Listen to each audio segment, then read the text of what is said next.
Suman TV ప్రేక్షకులకు నమస్కారం. ప్రస్తుతం మనతో పాటు ఉన్నారు ప్రముఖ ఆస్ట్రాలజర్ బ్రహ్మశ్రీ గోనుగుంట్ల సురేష్ బాబు గారండి.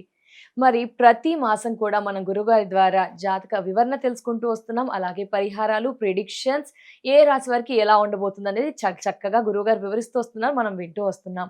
అలాగే చూసుకుంటే గనక వీడియో చివరిలో గురువుగారు ఖచ్చితంగా మనకు తెలియజేస్తూ వస్తుంటారండి. ఏంటి జాతక రీత్యా అతిగా సఫర్ అవుతున్న వారికి మంచి పరిహారాల్ని, హోమాల్ని పరిచయం చేస్తూ వస్తున్నారు కదా!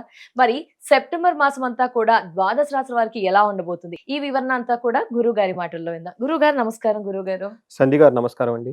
గురువుగారు మరి అంటే 3 సంవత్సరాలుగా సుమన్ టీవీతో జర్నీ చేస్తూ, మాకు ద్వాదశ రాశుల వారి రాశి వివరణ తెలియజేస్తూ, ఎవరికైనా అలాగే ప్రిడిక్షన్స్ ఇస్తూ, ఏం జరగబోతుందో తెలియజేస్తూ వస్తున్నారు. అలాగే పరిహారాల్ని కూడా చాలా చక్కగా, అద్భుతంగా అందరూ చేసుకునే విధంగా అతిగా సఫర్ అవుతున్న వారికి తెలియజేస్తూ వస్తున్నారు గురుగారు. సో, సంధి గారు ముందు ఒక 1 మినిట్ మనం హ్మ్. సెప్టెంబర్ మంత్ హైలైట్స్ చూసుకొని అక్కడి నుంచి మనం ఇండివిడ్యువల్‌గా రాశి ఫలాలు చూద్దాం. తప్పకుండా సెప్టెంబర్ గురు. మంత్‌లో మనకి 4 ముఖ్యమైన విశేషాలు ఉన్నాయండి. ఫస్ట్ ఇదేంటంటేనండి 11 రోజులు శ్రావణ మాసంలో ఉంటుంది. తర్వాత 19 రోజులు భాద్రపద మాసంలో ఉంటుంది. అవును సో, గురువుగారు. ఈ శ్రావణ మాసంలో ఉండంగానే మనకేందంటే కృష్ణ జయంతి, కృష్ణ జన్మాష్టమి ఒకటి 4 తారీఖు ఉంటుంది. వినాయక చవితి వచ్చేటప్పటికి 14వ తారీఖు, హుహు. 27వ తారీఖు మనకి మహాలయ పక్షాలు, పితృపక్షాలంటారు. So, okay. తర్వాత మనకి 11వ తారీఖు పోలాల అమావాస్య అంట. అది చాలా చాలా ముఖ్యమైనదండి. అంటే ఈ శ్రావణ మాసం మొత్తం 30 డేస్ చేసుకుంటే ఎంత ఫలితమో, పోలాల అమావాస్య చేసుకుంటే అంతకంటే ఇంకా ఎక్కువ ఫలితము. అవును. ఆంధ్ర వాళ్ళకి మాత్రమే సంబంధించిన పండగ చాలా మంచి పండగండి ఇది. అవునా అమావాస్య రోజున గురుగారు? చేసుకోవాలనమాట. అంటే హుహు. కొంతమంది వాళ్ళకి జన్మ తరహా వాళ్ళ వంశ పారంపరంగా శ్రావణ మాసం చేయరు. పడదు వాళ్ళకి. హ్మ్. పిల్లలకి ప్రాబ్లమ్స్ వస్తాయి. అలాంటి వాళ్ళు గనక ఏదైనా ఉంటే ఈ అమావాస్య రోజు జరుపుకోవడం చాలా చాలా ముఖ్యం. అవును. టోటల్‌గా ఇవి మనకి కృష్ణ జన్మాష్టమి, పోలాల అమావాస్య, వినాయక వినాయక చవితి, చవితి. మహాలయ పక్షాలు దీన్ని పితృపక్షాలంటారు. ఇది హుహు. కూడా చాలా చాలా ఇంపార్టెంట్. మహాలయ పక్షాలు, ఇవన్నీ ఒకటే సేమా గురు? Same okay. సేమ్ అన్నమాట. హుహు. పితృదేవతలకి ఈ 15 రోజులు డెడికేటెడ్‌గా చేస్తారు. మన హుహు. పూర్వీకులకి, తల్లిదండ్రులకి, ముత్తాతలకి, చనిపోయి జన్మ జన్మ ఎప్పుడైనా మన ముందు తరాల వాళ్ళకి హానర్. వాళ్ళకి హుహు. బ్లెస్సింగ్స్ తీసుకోవడానికి ఒక బెస్ట్ టైమ్ అని ఒక 15 డేస్ ఒక మంత్ వాళ్ళకి డెడికేట్ చేసి పెట్టేసారనమాట. అవునా! అంటే మనకి నవరాత్రులు ఎంత ముఖ్యమో, ముఖ్యము. వాటన్నిటికంటే ముఖ్యం ఇవి ముఖ్యం. అందుకని నవరాత్రులకు ముందు ఇవొస్తాయి ఇప్పుడు. అందుకే ఓహో! వీటిని పిత్ పితృపక్షాలంటారు. ఆ టైంలో హుహు. పెళ్ళిళ్ళు గానివ్వండి, గృహప్రవేశాలు గాని ఏమి చేసుకోడు. Exclusively dedicated to the only our 4 fathers, ancestors అనమాట. యాన్సిస్టర్. పితృదేవతలకి చేస్తూ ఉంటారు. ఓకే. నిజంగా కరెక్ట్‌గా పితృదేవతలు గనక చేసుకుంటేనండి పిల్లలు చక్కగా ఉంటారు. పిల్లలకి కావాల్సిన సంపదలు, చదువులకు సంబంధించిన ధనము ఆటోమేటిక్‌గా వస్తుందండి. నేనిది అవునా ఈ గురు? ఈ మాట చాలా మందికి చెప్పాను. హ్మ్. చేసుకొని ఈ మంత్ ఈసారి వచ్చే పితృపక్షాలు చేసుకొని చూడమనండి. హ్మ్. నెక్స్ట్ ఇయర్ పిల్లల ప్రోగ్రెస్ వాళ్ళకెలా సంపదలు అందుతాయో వాళ్ళే చూసి కామెంట్ పెట్టమనండి. సో, హుహు. Very beautiful.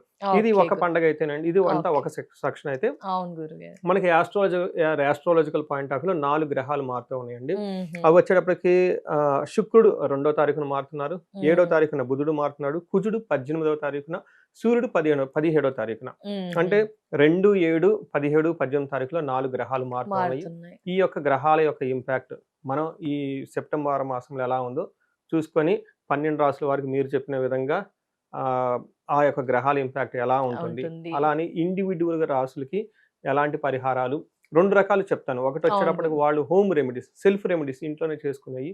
కొన్ని కొంచెం గుళ్ళల్లో మనకు పండితుల సమక్షంలో చేసుకునేయి. కొన్ని క్షేత్రాలు గూడా దర్శించాల్సినయన్ని మనం చెప్పుకున్నాము. హ్మ్. లాస్ట్‌లో చాలా ముఖ్యం అందరూ గమనించాల్సింది. చాలామంది ఎక్స్‌క్లూజివ్‌గా ఆహ్, ఓవరాల్‌గా సఫర్ అవుతూ ఉంటారనమాట. అవును అలాంటి వాళ్ళకి గురుగారు. సూపర్‌గా విశేషంగా ఉన్న రెమెడీస్ మనం చెప్పుకొని ముందుకెళ్దామండి. తప్పకుండా గురుగారు. గురుగారు మరి కర్కాటక రాశి వారికి సెప్టెంబర్ అంతా కూడా ఎలా ఉండబోతుంది? ప్రిడిక్షన్స్ ఏంటి అసలు కర్కాటక రాశి వారికి? సంధ్య గారు కర్కాటక రాశి మనం గమనించుకుంటే ఈళ్ళకి 80% బావుందండి. ఆహా! లాస్ట్ 3, 4 మంత్స్ ఈళ్ళకి సరిగా లేదు. చాలా ఇబ్బందులు పడిపోయారు. హ్మ్. కానీ ఈ మాసం 80% ఈళ్ళకి చాలా పాజిటివ్‌గా ఉండే అవకాశం ఎక్కువగా సో, కనిపిస్తుంది. మిథున రాశి తర్వాత కర్కాటక రాశి. ఇందాక మనకి మిథున రాశి 75, 70 అనుకున్నాం కదా! ఇది వాళ్ళకంటే ఈళ్ళు చాలా వీళ్ళు బావుంటుందండి. బెటరా? బెటర్‌గా ఉంటుంది. హుహు. ఇందులో నక్షత్రాలు చూసుకుంటే పునర్వసు 4 పాదం, పుష్యమి 1, 2, 3, 4 పాదాలు, ఆశ్లేష 1, 2, 3 పాదాలంతా ఇందులో ఉంటారు. హుహు. పేరు బలం బట్టి చూసుకుంటే ఈళ్ళకి హీ, హూ, హే, హో, డాడి, డు, డే, డో అన్న అక్షరాలంతా ఈ కర్కాటక రాశిలో ఉంటారు. హ్మ్. మనకి లఘు గోచారము, సూక్ష్మ గోచారం అన్న కాన్సెప్ట్‌లో చూసుకుంటే, మూడవ స్థానంలో ఈళ్ళకి సూర్యుడు ఎంటర్ అవటంతో ఇప్పటిదాకా లాస్ట్ 3, 4 మంత్స్ నుంచి ఏదైతే ఈళ్ళు ఇబ్బందులు పడుతున్నారో హ్మ్. అవన్నీ వదిలించేసుకొని నెక్స్ట్ స్టెప్‌కి లైఫ్ వెళ్ళిపోతుందండి. హుహు. ప్రమోషన్స్ వచ్చే అవకాశం ఎక్కువగా ఉంటుంది. జాబ్‌లో చేరే అవకాశం ఎక్కువగా ఉంటుంది. ఇప్పటిదాకా ఉద్యోగం లేని వాళ్ళకి ఉద్యోగ అవకాశాలు ఎక్కువ ఉంటుంది. ఆహా! పెళ్లి గురించి ప్రయత్నాలు ఏమైనా చేస్తుంటే ఇవన్నీ వీళ్ళకి అనుకూలంగా ఉండే టైం అయితే ఖచ్చితంగా వచ్చిందండి. ప్రయత్నాలు చేసుకోవచ్చు. మంచి టైంలోకి ఎంటర్ అవుతున్నారు. 80% గుడ్ అంటే ఇట్స్ నాట్ ఈజీగా అండి. చాలా యెస్ వెరీ గురుగారు. రేర్ అని చెప్పుకోవచ్చు. అంటే గ్రహాలన్నీ కూడా సపోర్టివ్‌గా ఉన్నాయా గురుగారు? అవునండి. తర్వాత హ్మ్. వీళ్ళకి మూడో స్థానంలో సూర్యుడు ఎంటర్ అవుతున్నారండి. మూడో స్థానంలో సూర్యుడు ఎప్పుడైతే ఎంటర్ అయ్యారో వీళ్ళకి ఏమంటారు చాలా స్ట్రెంత్ పెరిగిపోతుందనమాట. హుహు. లక్ష్మి, సక్సెస్ వస్తుంది ప్రతి దాంట్లో. హుహు. తర్వాత ఫస్ట్ హౌస్‌లో కుజుడు ఉండటం వల్ల శారీరకంగా కొంచెం హెల్త్ కాంప్లికేషన్స్ ఉండే అవకాశం ఉంటుంది. నాలుగో స్థానంలో శుక్రుడు ఉండి ఇంటికి సంబంధించిన పనుల్లో, తల్లికి సంబంధించిన పనుల్లో, ఫ్రెండ్స్ ద్వారా ప్రాపర్టీ విషయంలో చాలా అనుకూలంగా ఉంటుంది. ప్రాస్పెరిటీ ఉంటుంది. హుహు. ఛాలెంజ్ చూసుకుంటే మూడో స్థానంలో బుధుడు ఉండటం వల్ల ట్రాన్సాక్షన్ చేసేటప్పుడు మనీకి సంబంధించిన వ్యవహారాల్లో కొంచెం ఛాలెంజింగ్‌గా ఉంటుంది. బట్ అది కూడా మేనేజబుల్ అని చెప్పుకోవచ్చు. బట్ ఏదున్నా గాని ఈళ్ళకి ఛాలెంజెస్ అన్నీ మేనేజబుల్ చేసే పొజిషన్‌లోనే ఉన్నారు. ఓవరాల్‌గా బాగుంటుందని మనం చెప్పుకోవచ్చు. హుహు. ఇందులో ముఖ్యంగా వీళ్ళకి మూడో స్థానంలో సూర్యుడు ఉండటం వల్ల ఏమవుతుందంటే, ఆరోగ్య నిత్య సంతోష బంధు మిత్ర సమాగమః అర్ధలాభ పుత్ర ఇష్ట సౌఖ్యం ఇష్ట సిద్ధి అని చెప్తూ ఉంటారు. అంటే మూడో స్థానంలో సూర్యుడు ఎప్పుడైతే ఉంటారో ఆరోగ్యం బాగుంటుంది. నిత్యం సంతోషంగా ఉంటారు. బంధువులతోటి, మిత్రులతో కలుస్తూ ఉంటారు. అర్ధలాభం ధన ప్రవాహం ఎప్పటివరకు ఏదైనా గనక ఆగిపోయి ఉంటే ఈ టైంలో ధనం వీళ్ళకి చేతికి అందే అవకాశం ఉంటుంది. హుహు. పుత్రులతో సౌఖ్యంగా ఉంటారు. అనుకున్న పనులన్నీ చక్కగా జరుగుతూ ఉంటాయి అని మనకి శాస్త్రంలో వివరించడం జరిగిందండి. గురుగారు ఇక్కడ పుత్ర సౌఖ్యం అని అంటూ ఉంటాం కదా! గురుగారు మీరు చెప్పే ఏదైతే పద్యాలు, శ్లోకాలు ఉన్నాయో, పుత్ర అంటే అమ్మాయి కూడా అందరూ వచ్చేస్తారా? యాక్చువల్‌గా మనకి సంస్కృతంలో పుత్ర అంటే అమ్మాయి, అబ్బాయి అనే కాదండి. మనకి 7 రకాల సంతానం అంటారు. సప్త సంతానం అంటారు. అంటే నాకు ఆహా! పుట్టిన సంతానం. ఓకే. ఎవరికి పుట్టిన వాళ్ళకి సంతానం ఒకటి. హుహు. రెండోది చెట్లని కేర్‌ఫుల్ తీసుకోవటం, చెరువులు తవ్వించడం, బావులు తవ్వించడం, ఓహో! ఉద్యానవనాలు చేపించుకోవటం, పశువుల్ని ఇదంతా జాగ్రత్తగా చూసుకోవటం. హుహు. అలానే పుత్రుడంటే మన సంతానమే కాదండి. బంధువులకు సంబంధించిన ఉంటారు కదండీ! మా తమ్ముడి పిల్లలు, మా సిస్టర్ పిల్లలు, కజిన్ హుహు. Brothers nephews. వీళ్ళంతా కూడా సంతానమే వస్తారు. ఇంకా హుహు. సంతానం మన కింద పనిచేసే ఎవరైనా సేవకులున్న, ఆఫీస్‌లో ఎంప్లాయీస్ ఉన్న వాళ్ళు కూడా పుత్రులే అంటారు సంస్కృతిలో. అవునా గురుగారు? అందుకని పుత్ర సిద్ధి అంటే ఈ టైంలో ఓహో! ఎంప్లాయీస్‌ని ఓన్లీ కొత్తోళ్ళు పిల్లలు బాయ్స్ కిడ్సే అంటే అనుకున్నాను మనకి గాని. సంస్కృతం అన్‌ఫార్చునేట్ థింగ్ ఏందంటేనండి సూత్రాల రూపాల్లో ఉంటాయండి జ్యోతిష శాస్త్రం. హ్మ్. ఎందుకు దాన్ని మూఢనమ్మకం అంటారో సరిగ్గా అర్థం చేసుకోలేదు దాన్ని. యెస్ గురుగారు. అవును. అంటే ఇప్పుడు చాలా మీరు టఫ్ చెప్తే అండి. ఇంత అర్థం ఉంది అని తెలుసు మాకు. కానీ పుత్ర సిద్ధి అంటే పుత్రులు అనుకుంటాం. అది హ్మ్. అర్థం చేసుకోవడమే కష్టం ముందు. ఇంకా దాంట్లో ఈ సప్త ఈ సంతానం పెట్టి తీసుకురావాలంటే అది ఇంకా హ్యూజ్‌గా ఉంటుంది. యెస్ మరి జ్యోతిష గురుగారు. శాస్త్రం ఇంత పద్ధతి అని నాకెలా తెలిసిందంటే 3 సంవత్సరాల తర్వాత అర్థమైంది. నేను గురువుల దగ్గర నేర్చుకొని. నేర్చుకున్న తర్వాత first year, second year, third ముందు గూడా ఇలానే అందరిలాగా అసలు పని చేస్తుందా? పని చేయదా? మూఢనమ్మకం ఈ రోజుల్లో జ్యోతిషం ఎవరు నేర్చుకుంటారు? ఇంత హ్మ్. సైన్స్, అంత సాఫ్ట్‌వేర్ అనుకోని ఎంటర్ అయ్యాను. ఓ 6 మంత్స్‌కి కొంచెం ప్రిడిక్షన్ చేయడం స్టార్ట్ అయింది. 1 ఇయర్‌కి పర్వాలేదు. చాలా మందితో కంపేర్ చేస్తే బెటర్‌గా ఉన్నాను. సెకండ్ ఇయర్ కొత్త ఇంకా టెక్నిక్స్ అన్నీ చూడటం అర్థమైంది. థర్డ్ ఇయర్ అంతా కంప్లీట్ అయిపోయిన తర్వాత ఓహో! జ్యోతిష శాస్త్రం అంటే ఇంత పెద్దది అని అర్థం కావడానికి 3 ఇయర్స్ పట్టింది. ఎందుకని అన్ని సూత్రాల రూపాల్లో ఉంటాయి చిన్న చిన్నగా. అవును గురుగారు. వాటిని డీకోడ్ చేయడం ఇప్పటికి చాలా కష్టం. చాలా అర్థం కావు. We hmm. Lost many of the treasure. Let us see అండి. నేను దాన్ని బయటకి తీసుకొద్దామని ట్రై చేస్తున్నాను. యెస్ గురుగారు. విత్ మా డివైన్ దాకా ఫ్లో. ఇంకా చేరుతోంది. ప్రిడిక్షన్స్ తెలుస్తున్నాయి. వాటి అర్థాలు, పరమార్థాలు మాకు తెలియజేస్తూ వస్తున్నారు. సో, ఇంకా ఇప్పటికి స్టిల్ రిసర్చ్, అనాలిసిస్ చేస్తూనే ఉన్నారా గురుగారు కొత్తగా? చేస్తున్నానండి. చేస్తున్నాను. కానీ అది చాలా మ్యాసివ్‌గా ఎళ్ళాలి. దానికి చాలా సపోర్టు, టైము, ఎనర్జీ, టెక్నాలజీ. హుహు. ఇప్పుడు ఏఐ వచ్చింది. దాంతో ఈజీగా చేయొచ్చు. ఇంతకుముందుతో హుహు. కంపేర్ చేస్తే. ఓకే. మొదట్లో కంటెంట్ బయట పబ్లిక్‌గా దొరికేది కాదు. హుహు. ఇప్పుడిప్పుడు కంటెంట్ అంతా బయటకొస్తుంది. ఏఐని కొంచెం ట్రైన్ చేస్తే కొంచెం యూజ్ అవుతుంది. ఈజీగా చేసుకోవచ్చు. ఇదంతా యానిమేషన్స్ జ్యోతిష్ శాస్త్రం. చాలా పెద్దదండి. ఇది హుహు. ఎప్పటికీ దీంట్లో తరిగిపోని సైన్స్ అండి. ఇది ఇప్పుడు ఎన్ని సంవత్సరాలు, ఎన్నేళ్ల నుంచి ఉందో మనకు తెలవదు. ఖచ్చితంగా ఇంకా అది 5,000 సంవత్సరాలు, 10,000 సంవత్సరాలైనా గాని ఇది ఉంటుంది సబ్జెక్ట్. దీనికి హుహు. నెవర్ ఎండ్, నెవర్ బిగినింగ్ అన్నట్లు భూమి మీద మనుషులున్నంత వరకు మనుషులు లేకపోయినా గాని ఈ శాస్త్రం ఉంటది. చూసారా? పుత్ర సౌఖ్యం నుంచి హ్మ్. ఇంత సబ్జెక్ట్. ఆ వర్డ్ చిన్నదే గాని ఇంత మీనింగ్ ఇలా చూడండి ఎళ్ళిపోయాం. ఒక పుత్రుడు అనగానే సప్త సంతానం. హ్మ్. ఈళ్ళందరూ పుత్రుల కిందే వస్తారు. యెస్. సేవకులు గూడానండి ఈ టైంలో. అంటే హుహు. కొంతమంది ఎంప్లాయీస్ ఉండరు. ఈ టైంలో వాళ్ళకి ఎంప్లాయీస్ జాయిన్ అవుతారు. అది కూడా హుహు. పుత్రులే అనుకో చెప్పుకోవాలి. ఓహ్! యెస్. తర్వాత యెస్. కుజుడు వీళ్ళకి ఫస్ట్ హౌస్‌లో ఉంటారండి. కుజుడు హుహు. ఫస్ట్ హౌస్‌లో ఉంటే యూజువల్‌గా కోపం ఎక్కువ రావటం, బాడీలో హీట్ ఎక్కువగా చేయటం, హుహు. కొంచెము యక్ష రాక్షస పీడనం, జ్వరం ఖడ్గవ్రణం చైవ బంధు భార్య విరోధకృత్ చంద్రరాశి గతే యక్షరాక్ష పీడనం అంటారు. అంటే హ్మ్. ఈ టైంలో ఏమవుతుంది జ్వరం వచ్చే అవకాశం, కత్తుల వల్ల, సూదుల వల్ల గాయాలయ్యే అవకాశం ఉంటుంది. భార్యలతోటి, బంధువులతోటి విరోధమయ్యే అవకాశం ఉంటుంది. యక్ష రాక్షస పీడనం ఈ టైంలో వైరల్ ఫీవర్ కానివ్వండి, బ్లడ్‌లో రిలేటెడ్ చేంజెస్ ఏమైనా రావటం, అందులో సీజన్ కూడా బాగలేదు. ఈ అవును ఈ గురు. రాశి వాళ్ళు కొంచెం జాగ్రత్తగా ఉండటం ఎంతైనా అవసరం. యక్షరాక్షస పీడనం అంటే ప్రాబ్లమ్ ఉంటుంది. అది ఏంటనేది ఏమన్నా మెడిసిన్ గూడాను హాస్పిటల్‌కెళ్ళినా గాని ఏదో నార్మల్ మెడిసిన్ ఇస్తారు గానీ, బట్ ఈళ్ళకి సఫరింగ్ ఎక్కువగా ఉంటుంది. హుహు. లేదంటే జ్వరం వస్తుంది, తగ్గుతుంది. మళ్ళా బాగుండేటప్పటికి మళ్ళా జ్వరం వస్తుంది. రిపీటెడ్‌గా వచ్చే అవకాశం ఎక్కువగా ఉంటుంది. స్టమక్ పెయిన్, కడుపులో నొప్పులు ఇవన్నీ వచ్చే అవకాశం ఉంటుంది. హుహు. కుజుని వల్ల కొంచెం జాగ్రత్తగా ఉండటం ఎంతైనా ముఖ్యం. అయితే ఈళ్ళకి శుక్రుడు 4 స్థానంలో ఉండి మంచి సపోర్ట్ ఇస్తున్నారండి. శుక్రుడు హుహు. 4 స్థానంలో ఉంటే ఏం జరుగుతుంది? స్వబుద్ధి, బంధు సన్మానం, స్త్రీ సంభాషణ సంభ్రమ, పుత్రమిత్ర కళాత్రాది విద్యా గోష్ఠిసు అంటారు. ఇది హ్మ్. ఈ శ్లోకం చాలా బావుంటుంది. నాకు కూడా వినడానికి చాలా పాజిటివ్ వైబ్ అనిపిస్తుంది. ఉంటుంది. స్వబుద్ధి ఇలా ఇంట్యూషన్ బాగా పనిచేస్తుంది. హుహు. స్వధర్మో శ్రేయోదాయక అని చెప్పేసి మనకి భగవద్గీతలో చెప్పినప్పుడు the best decision comes from us. వాళ్ళు చెప్పింది, వీళ్ళు చెప్పింది కాదు. ఇన్ఫర్మేషన్ గ్యాదర్ చేసుకొని ఫ్యాక్ట్స్ తీసుకోవడానికే కానివ్వండి, hmm. Pure decision always comes from దీని సైడ్. స్వబుద్ధి, మీ ఇంట్యూషన్ చాలా స్ట్రాంగ్‌గా ఉంటుంది. అవును. బంధువులతో చక్కగా ఉంటారు. స్త్రీ సంభాషణ సంభ్రమ అంటే పురుషులైతే అంటే జెంట్స్ అయితే లేడీస్‌తో కొత్త కొత్త వాళ్ళతో పరిచయాలుండి ఒక మంచి హెల్తీ డిస్కషన్స్‌తో ఉండి ఎంజాయబుల్‌గా ఉంటారని చెప్తారు. ఇన్ కేస్ మరి మొదట్లో అడిగేవారు నన్ను చాలామంది ఏవండీ స్త్రీ సంభాషణ పురుషులకి చెప్పారు మరి అవును. లేడీస్ మరి ఏంటి అని చెప్పేసి. హ్మ్. అందులోను సుమన్ టీవీ వుమన్ టిప్స్‌లో మనకి ఎక్కువగా విమెన్స్ ఎక్కువగా. వెళ్తూ ఉంటాయన్నమాట. యెస్. ఆ పేరే వుమన్ టీవీ టిప్స్ అదేంటండి మాకేంటంటే శాస్త్రంలో ఏం చెప్తారంటే ఏదైతే పురుష అంటారో at applies for the both అని దాని మీనింగ్ అండి. హుహు. ఇక్కడేమవుతుందంటే ఇన్ కేస్ లేడీస్ అయినా గానీ ఇంతకుముందు వాళ్ళ హస్బెండ్‌తో గానీ, ఇంట్లో ఫ్యామిలీ మెంబర్స్ వాళ్ళతో వీళ్ళతో ఏమైనా ప్రాబ్లమ్స్ ఉంటే ఆ యొక్క విభేదాలన్నీ పోయి చక్కగా మాట్లాడుతూ అందరితో కలిసి మంచి మంచి డెసిషన్ తీసుకుంటే అవకాశం ఉంటుంది. హుహు. ఇక్కడ ఎక్కైనా పుత్ర, మిత్ర, కళాత్రాది. పుత్ర ఇందాక చెప్పుకున్నట్టు సంతానం గాకుండా వేరే సప్త సంతానం. మిత్రులు, ఫ్రెండ్స్ వాళ్ళు ఈళ్ళు. కళాత్ర అంటే హస్బెండ్ ఆర్ స్పౌస్, వైఫ్ అనుకోవచ్చు. వీళ్ళ ద్వారా హెల్తీ డిస్కషన్స్ చేసుకొని ఫ్యూచర్‌కి సంబంధించిన వ్యవహారాలలో ఒకటికి 2 సార్లు ఏమంటారు ఒక క్లారిటీతో ముందుకెళ్ళే అవకాశం ఎక్కువ ఉంటుందండి. హుహు. ఇది నేను చాలా బాగా నచ్చుతుంది ఏంటంటేనండి ఒక వుమన్ కానీ, మెన్ గాని వాళ్ళ పర్సనల్ లైఫ్‌లో వాళ్ళ మధ్య బాండింగ్ ఎంత హ్మ్. హెల్తీగా ఉంటే ప్రొఫెషనల్ మ్యాటర్స్‌లో అంత సక్సెస్‌ఫుల్‌గా ఎళ్తారు.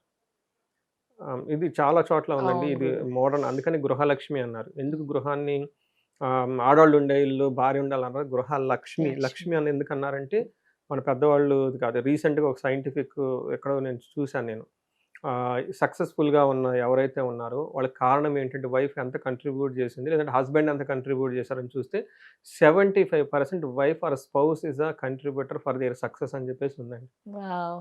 చూడండి డైవర్స్ తీసుకున్న వాళ్ళు ఎంత బ్రోకెన్‌గా ఉంటారో. ఆ హ్మ్. మనుషులను చూడండి చాలా అన్‌రెస్ట్‌గా ఉంటారు. అవును కుదురుగా గురు. ఫోకస్ చేయలేరాళ్ళు. హ్మ్. చాలా చాలా రేర్‌గా ఉంటారనమాట. ఎక్కడో ఒక చోట ల్యాకింగు ఉండరనమాట. అందుకని జెప్పేసి గృహలక్ష్మి అంటే ఇంటికి ఆధారం స్త్రీలు, మహిళలు. మనకి హ్మ్. భగవద్గీతలో ఫస్ట్ అర్జునుడు స్టార్ట్ అయ్యేది భగవద్గీత నేనడిగితే లేడీస్ గురించే హోల్ డిస్కషన్ ఒచ్చేది. మీరు అంటే అది ఎవరు చెప్పుండరు. హ్మ్. ఆహ్, హ్మ్. మ మనకేమన్నా అయితే లేడీస్‌ని ఎవరు రక్షిస్తారు? వాళ్ళు సంసారం గృహంలో ఉండేది వాళ్ళు. వాళ్ళు ప్రొటెక్షన్ లేకపోతే లైనేజ్ ఏమైతుందని బాధపడుతూ కూర్చుంటాడు. అక్కడి నుంచి హుహు. మహాభారతం స్టార్ట్ అయిందని నేను చెప్తాను యాక్చువల్‌గా. భగవద్గీతలో ఫస్ట్ చాప్టర్‌లో అర్జున విషాద యోగం. ఆయన బాధపడేది ఒక దాంట్లో ఇది మెయిన్ కన్సర్న్. అంటే అంత హ్మ్. అర్జునుడు పడ్డంత వరకు కాదు కదండీ. చాలా ఇంపార్టెంట్ అండి. అంటే ఈ రోజుల్లో ఈ సోషల్ మీడియాలో అవి ఇవి చూస్తున్నాం. అవును గురుగారు ఆహ్, చాలా. హ్మ్. సో, చిన్న చిన్న విషయాలకి ఎక్కడికెక్కడికెళ్ళిపోయి ఏదేదో చేసేసుకొని సో, సరైన పర్సెప్షన్ ఉండి భార్యాభర్తలు చక్కగా ఉండాలని చెప్పేసి నేను పర్టిక్యులర్‌గా పర్సనల్‌గా కోరుకుంటాను. Family life is the golden life. అలాంటి ఆహ్, వారు మీ దగ్గరకొస్తుంటారా గురువుగారు కపుల్స్ ఎవరైనా ఇలా? ఎక్కువగా బాధలు పడేవారు ఎవరంటే అండి, డైవోర్స్ తీసుకున్నోళ్ళు అప్లై చేసేవాళ్ళు. హుహు. క్యాన్సర్ 6 మంత్స్, 1 ఇయర్ మనిషి వెళ్ళిపోతాడు ఎక్కువ బాధపడ్డం. హ్మ్. తర్వాత యాక్సిడెంట్ జరిగిందనుకోండి. అది మనం ఏం చేయలేం. హ్మ్. It is permanently fixed. హ్మ్. అది ఇట్స్ ఎ నోన్ ఫ్యాక్ట్ అనమాట. తర్వాత ఇంకా ఏది అన్నిటికంటే ధనం కానివ్వండి, జాబ్ కాదండి. నాకు తెలిసి ఒక ప్రాబ్లమ్‌లో ఎక్కువగా బాగా సఫర్ అయ్యేది ఎవరంటేనండి డైవర్స్. నేను హ్మ్. డైవర్సు అమ్మాయి సైడ్ చూసాను. అబ్బాయి సైడు చూసాను. అబ్బాయి సైడ్ పేరెంట్స్ కూడా చాలా బాధపడతారు. హ్మ్. ఓకే. అమ్మాయిలు సైడ్‌లో ఏదైనా ప్రాబ్లమ్ అయితే అమ్మాయి పేరెంట్స్ బాధపడటం ఈజ్ ఓకే. మళ్ళా అమ్మాయి పెళ్లి ఎలా అవుతుంది? ఏంటి? పిల్లలుంటారు. పిల్లలు ఇటొస్తారు. ఇది ఒక కన్సర్న్. అంతకంటే ఎక్కువగా కూడా అబ్బాయి సైడ్ పేరెంట్స్ కూడా వర్రీ అవ్వటం, బాధపడటం నేను చాలా చూసాను. ఎందుకంటే హ్మ్. ఏ తల్లిదండ్రులైనా వాళ్ళిద్దరు చక్కగా ఉండాలి. మమ్మల్ని చూసినా చూడకపోయినా అనేది ఫస్ట్ కన్సర్న్. వాళ్ళు దాని గురించి కూడా వాళ్ళిద్దరు చక్కగా ఉన్నారనుకోండి వెరీ హ్యాపీ. వాళ్ళలో బ్రేక్ గనుక వచ్చేస్తే ఇద్దరు పేరెంట్స్ సఫర్ అవుతారు, పిల్లలు అవును. సఫర్ అవుతారు. సొసైటీలో ఇదిగో దేర్ ఇస్ ఇట్స్ అందులోని ఈ డిస్టర్బెన్స్ డైవర్స్ ఉంటుంది. అండి ఒక రోజులో పోతది. అవును గురుగారు. ఇండియాలో అవును. ఉన్న బిగ్గెస్ట్ కన్సర్న్ నేనేమంటానంటే హాఫ్ అన్ అవర్‌లో, 1 అవర్ తెలుసుకొని బయటికెళ్ళిపోయారు హ్యాపీ అండి. అది మధ్యలో హ్యాంగ్ అవుతూ ఉంటుంది ఆ కేసు. 1 year, 2 year, 3 year. ఎంతంటేనండి ఇక్కడ గొడవలయిపోయి అమెరికాలో ఉన్నవాళ్ళు ఇక్కడికొచ్చేసి అక్కడ జాబులు పోగొట్టుకొని, లైఫ్‌లు పోగొట్టుకున్నోళ్ళున్నారు. హ్మ్. సో, అది స్త్రీ సంభాషణ. దీనికి ఇది. భార్యాభర్తల మధ్య అగైన్ మంచి పరిహారం ఉందండి.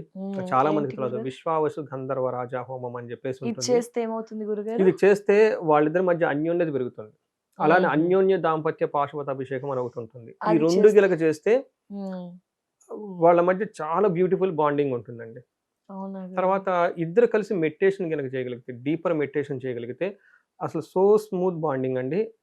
భార్య మనసులో ఏముందో హస్బెండ్‌కి అలా తెలిసిపోతుంది. హస్బెండ్ మనసులో ఏముందో భార్యకి తెలిసిపోతుంది. ఆహా! హస్బెండ్‌కి ఏదైతే కావాలనుకుంటే భార్య అదే పని చేస్తుంది. భార్యకి ఏదైతే కావాలనుకుంటో హస్బెండ్ అదే పని చేస్తారు. వావ్! ఇది చాలా సింపుల్ పరిహారాలండి. ఇవి సో, కానవసరం లేదు. ప్రెజెంట్ జనరేషన్‌లో చాలా మంది కపుల్స్‌కి ఇలా ఇది వాళ్ళు ఉపయోగపడుతుంది. కూర్చొని ఒకే గురువు దగ్గర యోగా, మెడిటేషన్ నేర్చుకొని, హ్మ్. కలిసి ఎళ్ళిపోయేసి కొంతకాలం ప్రాక్టీస్ జేసి, డీపర్ మెడిటేషన్ చేసి, ఇంట్లో వాళ్ళందరూ కూడా కలిసి చేయటం, లేదా ఇంట్లో అందరూ కలిసి భజన చేస్తుంటారు. హ్మ్. ఇంట్లో గుళ్ళల్లో. ఆ కూర్చొని భజనలు పాడటం, సింగింగ్ చేస్తూ ఉంటే వాళ్ళ మైండ్స్, థాట్స్, వర్డ్స్ కలిసిపోతూ ఉంటాయన్నమాట. హుహుహు. కలిసిపోయి ఇది స్టార్ట్ అవుతుందండి. అవును ఎక్కువగా గురుగారు. పరిహారాలు అవి చేసుకుంటే అన్యోన్య దాంపత్య పాశుపతాభిషేకము, హ్మ్. విశ్వావసు గంధర్వరాజ పాశుపతాభిషేకం వాళ్ళ గ్రహాలు ఉంటాయండి. బేసికల్‌గా ఏందంటే ఆ గ్రహాలు శాంతులు అవి చేసుకుంటే హ్మ్. విడిపోవటం అని ఉండదు. ఏదన్నా ప్రాబ్లమ్ ఉంటే పోతుందండి. చూడండి ఇది విడిపోయి లైఫ్‌లో అయిపోయి ఎలా అయిపోతుందో చూడండి. కోర్ట్‌లో డైవర్స్ కేసులు కూడా తగ్గిపోతాయి. యెస్ గురుగారు. తగ్గిపోతుంది. సో, ఈళ్ళకి శుక్రుడు వల్ల 4 స్థానంలో ఉండడం వల్ల బాగా కలిసొస్తుందని మనం చెప్పుకున్నాము. హ్మ్. తర్వాత నక్షత్రాలు. నక్షత్రాలు గురుగారు. సో, ఆ! ఇది గ్రహ ప్రభావం గురించి తెలియచేశారు. వాటి ప్రభావం. నక్షత్రాలు గురుగారు. నక్షత్రాలు చూసుకుంటే మనకి ఐశ్వర్యవంతంగా ఉంటుందండి ఈ మాసం. మనం ముందే చెప్పుకున్నాం. చాలా హ్మ్. గ్రహాలు శుక్రుడు గానివ్వండి, సూర్యుడు గాని చాలా అనుకూలంగా ఉన్నారు. హ్మ్. వీళ్ళకి ఐశ్వర్యవంతంగా ఉంటుంది. జయప్రదంగా ఉంటుంది. ఈ 3 నక్షత్రాల వాళ్ళకి పునర్వసు, పుష్యమి, ఆశ్లేష నక్షత్రం వాళ్ళకి పునర్వసు చూసుకుంటే ఐశ్వర్యవంతంగా ఉంటే టోటల్ మంత్ సక్సెస్‌ఫుల్‌గా ఉంటుంది. హుహు. నెక్స్ట్ ఈళ్ళకి వెరీ ఇంట్రెస్టింగ్ అండి. ఒక నెగెటివ్‌గా అనిపిస్తుంది కానీ పాజిటివ్ జరుగుతుంది. ఏంటంటే ఏంటి గురు? మరణ తుల్యం అంటారు. ఇది హుహు. చాలా అంటే కొన్ని సార్లు మన జీవితంలో కొన్ని మనకు అవసరం లేనివి తీసేయటం కూడా ఇంపార్టెంట్ గదా! మనకి హ్మ్. బ్రహ్మ, విష్ణు, మహేశ్వర ఫిలాసఫీ అదే చెప్తుంది. ఈరోజు మనకి ఫుడ్ ఐటెమ్స్ కొనుక్కుంటాము, వండుకుంటాము. ఆ ఎక్సెస్ ఫుడ్ నెక్స్ట్ డే పనికిరాదు తీసేయాలి. అవును గురుగారు. అలానే మన లైఫ్‌లో కొన్ని పనులు, కొన్ని పరిచయాలు, కొంతమంది అవసరం లేని పోగొట్టుకొని తీసవ్వటం చాలా ఇంపార్టెంట్. అది పెట్టుకున్నాం అనుకోండి నాట్ గుడ్ హుహు. అనమాట. ఇలాంటి వాటిని మనకు జ్యోతిష్ శాస్త్రంలో మరణ తుల్యం అంటారు. మనకి చాలా బాగున్న విషయాలు, మనం కష్టపడి చేసుకున్న వస్తువులు, ఒక టయానికి వదిలేసుకోవడం చాలా ఇంపార్టెంట్. దాని హుహు. అర్థం పోతుందని బాధపడడం కాదు, కొత్తదొస్తుందని జెప్పేసి సంతోషపడాలి. ఈ రాశి వాళ్ళకి మరణ తుల్యం అని జెప్పేసి ఉంటుందండి కుజుని వల్ల. తద్వారా వీళ్ళకి అనవసరమైన వీళ్ళ లైఫ్‌లో నుంచి పోయే అవకాశం ఎక్కువగా ఉంటుంది. సో, దానివల్ల మంచి జరుగుతుందని గమనించాలి. నెక్స్ట్ ఇందులో పుష్యమి నక్షత్రం వాళ్ళకి ప్లస్ ఆశ్లేష నక్షత్రం వాళ్ళకి ఫారిన్ ఎళ్ళే అవకాశం ఎక్కువగా ఉంటుంది. ఎవరైనా గనక ఉద్యోగం రీత్యా నాకు ఫోనులు చేస్తూ ఉంటారు. ఇండియాలో ఉంటే హుహు. బావుంటది అక్కడని. ఈ రాశి వాళ్ళకి చాలా అనుకూలంగా ఉంది. ఫారిన్ కనెక్షన్స్, ఫారిన్ ద్వారా ఎళ్ళే అవకాశం చాలా ఎక్కువగా ఉంటుంది. నెక్స్ట్ వీళ్ళకి బంధనము. ఈ మంత్‌లో చాలా కన్‌ఫ్యూషన్స్ ఉంటుంది. హుహు. ఫ్యూచర్ ఎలా ఎళ్తుంది? ఏం జరుగుతుంది? ఉంటే బాగుంటుందా? ఉండకపోతే బాగుంటుందా? ఇండియానా? ఎన్ఆర్ఐయా? బిజినెస్సా? జాబా? లేటా? నైటా? పెళ్లి హ్మ్. చేసుకుందామా? చేసుకోవద్దా? ఇలా కన్‌ఫ్యూజన్‌లు ఎప్పుడున్నప్పుడు ఒకసారి జాతక చక్రం చూపించుకుంటే, అందులో ఏముందో తెలుసుకొని, మనం చక్కగా పరిహారం చేసుకొని, పరిష్కారాలు చేసుకుంటే బావుంటుంది. నెక్స్ట్ హుహు. వీళ్ళకి ధనలాభం గూడా విపరీతంగా ఉందండి. ఈ 3 నక్షత్రాల వాళ్ళకి. ఓకే. గురు. ఆశ్లేష నక్షత్రం వాళ్ళకి ఐశ్వర్యవంతంగా ఉంటుంది. ఫారిన్ ఆపర్చునిటీ ఉంటుంది. ధనలాభం ఉంటుంది. భయపడే అవకాశం ఉంటుంది ఆశ్లేష నక్షత్రం వాళ్ళకి. ఆశ్లేష నక్షత్రం వాళ్ళకి ఎవరైనా ఈ రాశి వాళ్ళుంటే గోల్డెన్ పీరియడ్ వచ్చే 45 డేస్. హుహు. Really golden period. ఇది ఓకే. మనకు నక్షత్రాల వైస్ అండి. ఇవి కాకుండా వీళ్ళకి పునర్వసు వాళ్ళకి సుఖనాశనం, బుద్ధినాశనం. ఒక రాంగ్ డెసిషన్ తీసుకోవటం వల్ల ఇబ్బందులు పడే అవకాశం ఉంటుంది. పుష్యమి నక్షత్రం వాళ్ళకి కూడాను బుద్ధినాశనం, రాంగ్ డెసిషన్ తీసుకొని ఇబ్బందులు పడుతూ ఉంటారు. అంటే హుహు. ఆన్‌లైన్‌లో పేమెంట్ చేసేయటము, ఆలోచించకుండా ఏదైనా వస్తువు కొనటమో, లేదంటే ఆలోచన లేకుండా టక్కన మాట్లాడేయటం. ఇలా హ్మ్. చేయటం వల్ల ఇబ్బందులు పడే అవకాశం ఉంటుంది. గురువుగారు మరి ఏం పరిహారాలు చేయాలంటారు కర్కాటక రాశి వారు సెల్ఫ్‌గా? ఈళ్ళు మంగళవారం ఆంజనేయ స్వామి గుడికి రెగ్యులర్‌గా వెళ్తే చాలా బావుంటుంది. హుహు. శ్రీశైలం లాంటి పుణ్యక్షేత్రాలు దర్శించుకుంటే చాలా చాలా బాగుంటుంది. హ్మ్. వీటితో పాటు ఈళ్ళకి అనంత పద్మనాభ స్వామిని రెగ్యులర్‌గా దర్శించుకుంటే చాలా బాగుంటుంది. ఎప్పుడు నేను ప్రతి వీడియోలో చెప్తూ ఉంటాను. హ్మ్. పెంజర్ల అని చెప్పేసి బెంగుళూరు ఎళ్ళే నేషనల్ హైవేలో అవును ఉంటుంది. గురుగారు. శంషాబాద్‌కి దగ్గరలో ఉంటుంది. పద్మనాభ స్వామి. అనంత పద్మనాభ స్వామిని దర్శించుకొని అక్కడ మెడిటేషన్ చేస్తే చాలా బాగుంటుంది. సో, వీటితో పాటు ఈ ఇందాక మనం భార్యాభర్తల గురించి మాట్లాడుకున్నట్లు ఎక్కడైనా ఎవరి దగ్గరైనా ప్రాబ్లమ్స్ ఉంటే అన్యోన్య దాంపత్య పాశుపతాభిషేకం, లేదంటే విశ్వావసు గంధర్వరాజ పాశుపతాభిషేకం. వీటితో పాటు వీళ్ళకి మనకి ఇప్పుడు మంచి డేస్ ఉన్నాయి కాబట్టండి. ఫస్ట్ 11 డేస్ శ్రావణ మాసంలో ఉంది కాబట్టి స్వర్ణలక్ష్మి విశేష హోమం చేపించుకున్నా గానీ చాలా బాగా కలిసొస్తుంది వీళ్ళకి. తప్పకుండా గురుగారు. గురుగారు మరి రాశి వివరణ అయితే తెలియచేశారు. కానీ ఇంకా మాకు అతిగా సమస్యలు మమ్మల్ని వెంటాడుతూ ఉన్నాయి. ఇంట్లో ప్రశాంతత, శాంతి లేదు. ఏదో ఒక ఇబ్బంది, కలహాలు, దాంపత్య జీవితం ఇలా రకరకాల సమస్యలుంటాయి. వాళ్ళందరికీ కూడా ఏం పరిహారాలు గురుగారు? సో, ఇప్పటిదాకా మనం చెప్పుకుందేమంటేనండి గోచార ఫలితాలు. హ్మ్. కరెంట్‌లీ ఉన్న ప్లానెట్స్ వాటి యొక్క ఇంపాక్ట్ ఏంటని మనం తెలుసుకున్నాం. అవును ఇది గురుగారు. ఓవరాల్‌గా వాళ్ళ లైఫ్‌లో ఒక 30-40% మాత్రమే ఎఫెక్ట్ అవుతుందండి. హుహు. బట్ మిగతా 60% ఏంటంటే వాళ్ళు ఇండివిడ్యువల్‌గా జాతకం చూపించుకోవడం చాలా ఇంపార్టెంట్. అవును గురుగారు. అది ఇది 2 కలుపుకుంటే చాలా బాగుంటుంది. ఎందుకంటే హ్మ్. కామెంట్ పెట్టాల్సిన it's very good. I appreciate comments. అంటే వాళ్ళు ఏదో చెప్పాలనుకుంటున్నారు. హ్మ్. బట్ ఓవరాల్‌గా సమ్మరీ ఇది. అయితే నేనేం చేస్తున్నానంటేనండి ఎవరికైతే ఏజ్ 40 ఇయర్స్ ఉండి ప్లస్ ఆర్ మైనస్ 5 ఇయర్స్ హ్మ్. 35-45 ఇంకో 40. 5 ఇయర్స్ అటు ఇటు అనుకోండి 50 అనుకోండి. జనరల్‌గా మిడ్ లైఫ్ క్రైసిస్ అంటారు. మనకేం ఓకే. చేస్తారంటే సడెన్‌గా జాబ్ పోవటం, హ్మ్. సడెన్‌గా గ్రోత్ రాకుండా ఉండటం, భార్యాభర్తల మధ్య అప్పటిదాకా బాగుంటారు. హ్మ్. టక్కన గొడవలు పడిపోతూ ఉంటారు. క్లారిటీ ఉండదు. ఫ్యూచర్‌లోకి ఎటెళ్ళాలో అర్థం కాదు. హ్మ్. యూఎస్‌లో ఉండాలా? ఇండియాలో ఉండాలా? జాబ్ చేయాలా? బిజినెస్ చేయాలా? అసలు ఏంటి అనేది చాలా వరకు క్లారిటీ లేకుండా ఉండి స్టాగ్నేటెడ్‌గా ఎవరైతే ఉంటారో హార్మోనల్ చేంజెస్, మెనోపాజ్ ఇలా రకరకాలు వచ్చేస్తూ ఉంటాయండి. ఇది ఎప్పుడైతే నేను ఈ రీసెర్చ్ స్టార్ట్ చేశానో లాస్ట్ 7, 8 హ్మ్. మంత్స్ నుంచి చాలా మంది వచ్చి చూపించుకుంటున్నారండి హారోస్కోప్‌లో.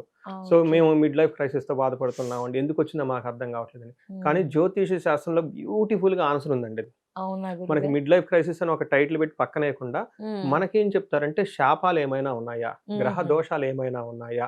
యాన్సెస్టర్స్ కర్సెస్ ఏమన్నా ఉన్నాయా? ఇవన్నీ అంటే రుణాలు, శాపాలు, గ్రహ దోషాల ఫామ్‌లో చాలా పెట్టేస్తారు. హుహు. ఇవన్నీ ఇప్పుడు మనకి శాపాలే ఉన్నాయనుకోండి. దాదాపు 11, 12, 14 శాపాలు చాలా ఉంటాయన్నమాట. అలానే రుణాలు ఒక 10, 15 రకాల రుణాలుంటాయన్నమాట. అలానే గ్రహ దోషాలేమైనా ఉన్నాయా? కాలసర్ప దోషం, కుజ దోషం ఇవన్నీ ఏమైనా ఉండి ఈ టైంలో యాక్టివేట్ అయ్యున్నాయో చూసుకొని వాటికి సంబంధించిన చిన్న చిన్న పరిహారాలు చేసుకుంటే లైఫ్ అనేది మళ్ళా నార్మల్ అయిపోయే అవకాశం ఎక్కువగా ఉంటుంది. హుహు. ఉదాహరణకి నేనేం చెప్తానంటేనండి, ఎక్కువగా చాలా మందికి పితృదోషం ఉంటుంది. అవును ఆ గురుగారు. చిన్న పితృదోషం సరి చేసుకోకపోతే వాళ్ళు ప్రమోట్ అవ్వలేరు. లైఫ్‌లో ప్రమోషన్ అవ్వదు. అలానే హ్మ్. సడెన్‌గా జాబ్ పోతుంది. క్రైసిస్ వస్తుంది. అంటే కాలసర్ప దోషం, మహాకాలసర్ప దోషం ఏమైనా యాక్టివేట్ అయిందా ఈ టైంలో? ఇలాంటి ఓకే. ఏమైనా ఉండే కానీ తెలుసుకొని వాళ్ళ వ్యక్తిగత జాతకంలో ఒక ఆ దశల్లో, అంతర్దశల్లో చూసుకొని వాటికి సంబంధించిన చక్కటి పరిష్కారం చేసుకుంటే లైఫ్ చిన్న చిన్న రెమెడీస్‌తో 10 రెట్లు ముందుకెళ్ళిపోతుందండి. ఆహా! ఖచ్చితంగా వెళ్ళిపోతుంది. ఎందుకంటే అప్పటిదాకా వాళ్ళకి ఎక్స్‌పీరియన్స్ ఉంటుంది. ఒక హ్మ్. 10, 15 ఇయర్స్ మంచి పొజిషన్‌లో ఉంటారు. అవును ఇంత గురుగారు. ఉన్నా ఎందుకు ఆగిపోతుంది? ఎందుకు జాబ్‌లు హ్మ్. కోల్పోతారు? ఎందుకు బ్రేక్ అవుతాయి అంటే ఇవి యాక్టివేట్ అయ్యి వాళ్ళకి రిమైండ్ చేస్తూ ఉంటారని. ఇవి ఓకే. చిన్న చిన్న రెమెడీస్ చేసుకుంటే again immediately they will get back అండి. హుహు. సో, మిడ్ దీన్ని లైఫ్ ప్రతి క్రైసిస్. ఒక్కళ్ళు ఖచ్చితంగా చేసుకోవాలని చెప్పేసి చూపించుకోవాలని నేను కోరుకుంటున్నానండి. అవును ఎవరికైతే గురు మీకు డౌట్‌గా ఉందో ఇమ్మీడియేట్‌గా జాతకం చూపించుకోండి. నెక్స్ట్ ఎవరికైతే ధనానికి ఇబ్బంది పడిపోతున్నారో స్వర్ణలక్ష్మి విశేష హోమం అని ఉంటుందండి. ఈ హ్మ్. హోమం చేపించుకుంటే లైఫ్‌లో ఎప్పుడు వాళ్ళకి ధనానికి ఎనికి తిరిగి చూడని అవసరమే ఉండదండి. ఆహా! అందులోను మనకి శ్రావణ మాసంలో ఇంకా మనకి సెప్టెంబర్ మంత్‌లో 10 డేస్ ఉంది. ఈ హుహు. 10 డేస్‌లో కూడా ఇండివిడ్యువల్‌గా 1-1 చేయాల్సి చేస్తున్నాము. ఆల్రెడీ చాలా చేసున్నాము. ప్లస్ సామూహికంగా కూడాను ఈసారి ట్రై చేస్తూ ఉన్నామండి. ఒకటి 28 ఆఫ్‌కోర్స్ అది మనకొస్తుంది. హుహు. సెప్టెంబర్ కూడా ఒక శుక్రవారం మనకు ఇంకా మిగిలి ఉంది. ఆ శుక్రవారం రోజు చేద్దామని చెప్పేసి ప్లాన్ హుహు. చేస్తున్నాం. స్వర్ణలక్ష్మి విశేష హోమమా విశేష గురువుగారు? హోమం చేసుకోవచ్చు. అంటే ఆర్థిక ఇబ్బందులు ఆర్థిక తొలగిపోవడానికి. ఇబ్బందులు, అప్పులు, ధనం రాకుండా ఉండటానికి, హ్మ్. వచ్చిన ధనం కాపాడుకోవటానికి, హుహు. తర్వాత ధనం రావటానికి వచ్చిన అప్పులు అప్పులు. రెండోది స్వర్ణయుగం స్టార్ట్ అవ్వటానికి. అంటే ఆహా! వాళ్ళ లైఫ్‌లో స్వర్ణం. ఒక అదృష్టం అనేది ఒక పాత్ అనేది కావాలి. స్వర్ణయుగం అంటారు కదండీ! ఇక హుహు. ముందు ఉన్న టైం స్వర్ణమయంగా ఉండాలి. అలానే హుహు. ఆ దారి, ఆ పాత్ 7 తరాల వరకు ఉండాలి. ఆహా! ఇది వెరైటీ అనమాట. యెస్ అంటే మనం గురు. సంపాదించుకోవటం కాదండి. కాదు. మన పిల్లలకి 7 తరాల వరకి ఆ ధనము, ఆ శోభ, ఆ యశస్సు, ఆ యొక్క సంతానానికి అంది ఉండాలని చెప్పేసి స్వర్ణలక్ష్మి విశేష హోమం చేస్తూ ఉంటాం. దీన్ని అందరికి ఖచ్చితంగా సద్వినియోగం చేసుకోవాలి. ఎందుకంటే సరైన టైంలో సరిగ్గా చేసుకుంటే చాలా బాగుంటుంది. అవును గురుగారు. నెక్స్ట్ నేను ఎక్కువగా చేసేదంటే ఎవరికైనా వివాహానికి సమస్యలుంటే, హుహు. భార్యాభర్తలకు సమస్యలుంటే విశ్వావసు గంధర్వరాజ హోమం అని ఉంటుంది. ఈ హోమం ఆహా! చేపించుకోవటం. చండీ హోమం ఎన్ని చేసుంటానో చండీ హోమాలు అన్ని చేసుంటామనండి. చండీ ఈ హోమం వల్ల ఏంటి గురుగారు? ఇది చండీ హోమం వచ్చేటప్పటికి లైఫ్‌లో ఎక్కడైనా మనం బంధించబడ్డాం, ముందుకెళ్ళటం లేదు ఒకటి. హుహు. శత్రు బాధలు, అనారోగ్య సమస్యలు, తర్వాత క్లారిటీ ఉండదు. అసలు ఎటెళ్తాం హుహు. ఏంటనేది. అలానే రాహు దశలు, అంతర్దశలు నడుస్తున్నప్పుడు, హుహు. ఇలా కాలసర్ప దోషాలు ఇవన్నీ ఉన్నప్పుడు ఇలాంటి వాటికి చండీ హోమం చేస్తూ ఉంటాం. అంటే మల్టిపుల్ ప్రాబ్లమ్స్ ఒకేసారి అటాక్ అయినప్పుడు చండీ హోమం చేస్తూ ఉంటాం. ఈ హుహు. చండీ హోమం కూడా చాలా తక్కువ రేట్‌కి అంటే మాకొచ్చిన ఫ్లోటింగ్‌ని బట్టి బట్టి అమౌంట్ కూడా చాలా వరకు తగ్గించడం తగ్గి ఉంటుంది. జరిగిందనమాట. అంటే హుహు. మొదట్లో చాలా చేసేవాడిని నేనే 1, 2 హుహు. Years back. ఇప్పుడేమైందంటే మేము రిపీటెడ్‌గా చేస్తున్నాం గదండీ! అవును అలా గురువుగారు. చేపించటంలో వాల్యూమ్ పెరిగే కొద్దీ కాస్ట్ తగ్గిపోతుందనమాట. తగ్గుతుంది గురువుగారు. అవన్నీ సో, ఎక్కువగా ప్రజలకు కూడా అందుబాటులోకి రావాలి. అందుబాటులో ఉంటుంది. హ్మ్. సద్వినియోగం చేసుకొని చక్కగా ఈ పరిష్కారాల ద్వారా లైఫ్‌లో వాళ్ళు పదింతలు ముందుకెళ్ళి వాళ్ళ ఇంటి నిండా అష్టలక్ష్ములు ఎప్పుడు స్థిరంగా ఉండాలని, అష్టైశ్వర్యాలతోటి, భోగభాగ్యాలతో చక్కగా ఉండాలని చెప్పేసి నేను కోరుకుంటున్నానండి. తప్పకుండా. చాలా చాలా ధన్యవాదాలు గురువుగారు. రాశి వివరణ, అలాగే పరిహారాలు, మిడ్ లైఫ్ క్రైసిస్ గురించి, స్వర్ణలక్ష్మి హోమం గురించి మాకు, మా వ్యూయర్స్‌కి తెలియజేసినందుకు నమస్కారం గురువుగారు. ధన్యవాదాలండి. సో, వ్యూయర్స్ చూసారు కదా! గురువుగారు మనకు తెలియజేశారు మిడ్ లైఫ్ క్రైసిస్ గురించి. మీలో ఎవరైనా అలా కలుగుతున్నాయి కష్టాలు అనే భావన కలుగుతోందా? స్క్రీన్ పై ఉన్న నంబర్‌కి కాల్ చేసి మిగతా వివరాలని తెలుసుకోవచ్చు. అలాగే స్వర్ణలక్ష్మి విశేష హోమంలో కూడా పాల్గొంటే ఎలాంటి అద్భుత ఫలితాలు కలుగుతాయో మన గురుగారు చాలా చక్కగా వివరించారండి. మరి స్వర్ణలక్ష్మి విశేష హోమంలో మీరు కూడా పాల్గొనాలి అనుకుంటే గనక స్క్రీన్ పై నంబర్ ఉంటుందండి. కాల్ చేసి మిగతా వివరాలని తెలుసుకోవచ్చు. నమస్కారం.